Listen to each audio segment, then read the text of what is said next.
They whispered that the country was overreaching, that it was spending too much, aiming too high, dreaming too far beyond its borders. But Qatar's leaders had a different view.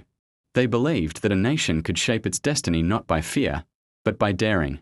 And so the gamble began. The first step was to redefine time. Most nations plan in election cycles. Qatar planned in generations. It invested in projects that wouldn't pay off in a year or 5, but in 20 or 30. Ports expanded beyond current demand. Roads stretched into empty desert. An airport rose before the world even needed to use it. Outsiders criticized the pace, calling the spending reckless. But Qatar wasn't building for today. It was building for the country it intended to become. Then came the cultural gamble.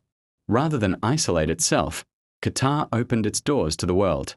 A nation once known only for its energy reserves suddenly became a meeting ground for culture, science, and intellectual exchange.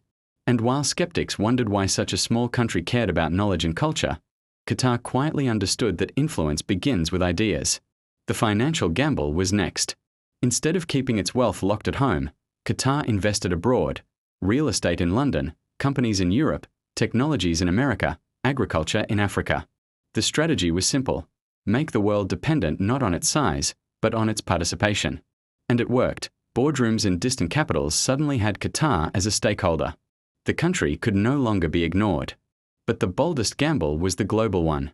Qatar pursued events that demanded attention, projects no one believed it could win. While many countries waited for opportunities, Qatar chased them.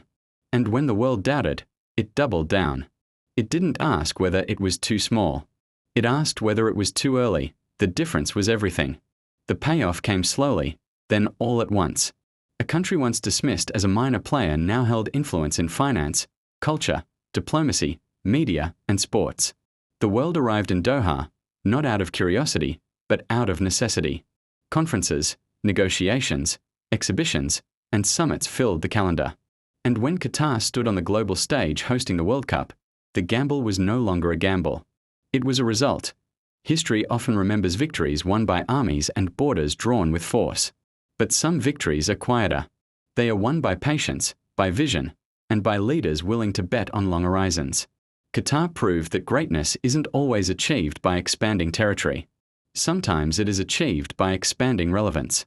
If you enjoyed this story, like the video, subscribe to the channel, and comment which nation or leader you want to see next.